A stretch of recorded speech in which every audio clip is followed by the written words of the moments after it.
gentlemen, we are back in the studio with Deborah Reynolds. We want to talk about now character, right?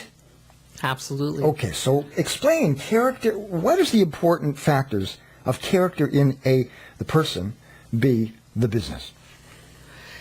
Integrity is a big part of that character. Uh-huh. When I'm working with clients, one of the first things that I do is take them through a list of values, the things that are most important to them in their life.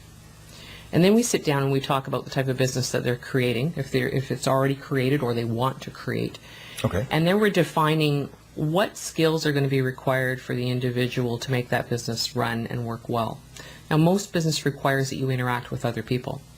So you need the skills and the character attributes that allow you to build relationships with people.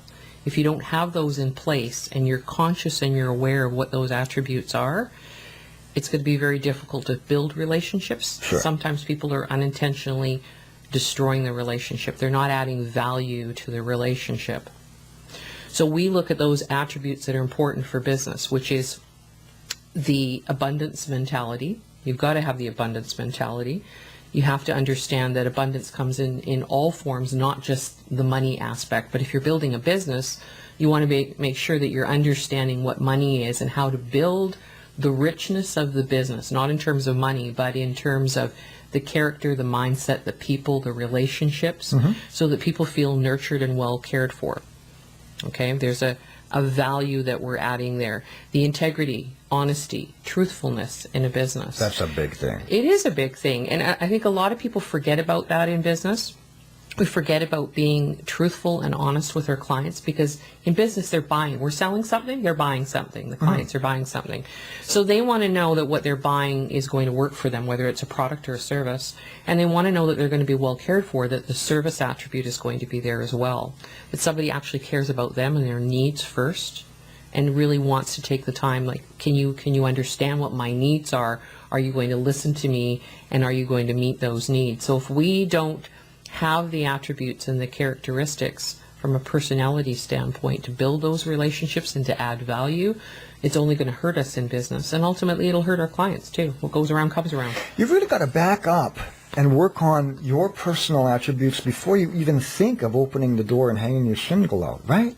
Well, you do. Because most business people, I've got a business, and they're halfway into their business and they realize that they didn't work on themselves personally. And you've got raised a really good point. Yeah, one of the common stories that I share with people in a whether speaking atmosphere or whether I'm coaching them privately is I tell them about how I found my husband. And I chose to marry later in life because, when you're younger, you don't often make the very best decisions in choosing a partner because you haven't developed yourself and developed the maturity in yourself to know what it takes to contribute to a lifelong relationship, which is mostly what people get into a marriage for, is a lifelong marriage. Yes. Okay? They don't intend to get divorced and move on. This is true. So when I wrote down what it is that I wanted in a partner and a husband, I wrote them down very specifically. I got clear on what I didn't want. I got clear on what I did want in a partner. And then as I started dating, I added characteristics to both sides. So I got clearer and clearer about what I didn't want and clearer about what I did want, until I was so detailed about what I did want that I would be able to recognize the person when I saw him. In fact, I actually wrote down the description. 175, 180 pounds, blonde hair, blue eyes, fair skin, reddish brown mustache. I was very specific about the attributes that I wanted. And I could remember I took the list home and I read out in detail all the characteristics that I wanted. And my parents both said to me, "You will never find anybody like that."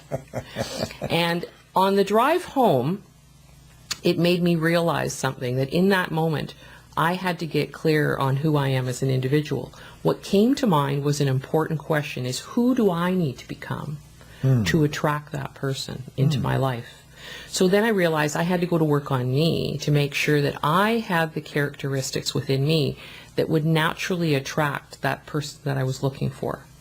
Once I was clear on who I wanted to be as a person and who I needed to become to be within a lifelong relationship, and a happy lifelong relationship, then it would be much easier for me to attract that person, and very quickly.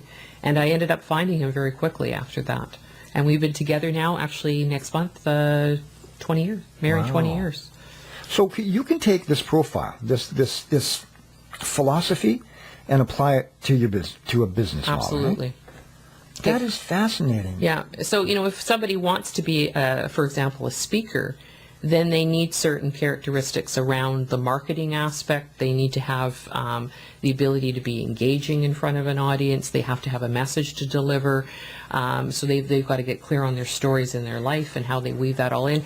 If they want to be a CEO and run a company, well, what does it take to be a leader? Do you have the attributes to be a leader?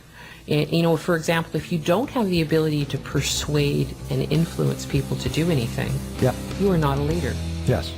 So you have to have certain skills and characteristics in place to make that work.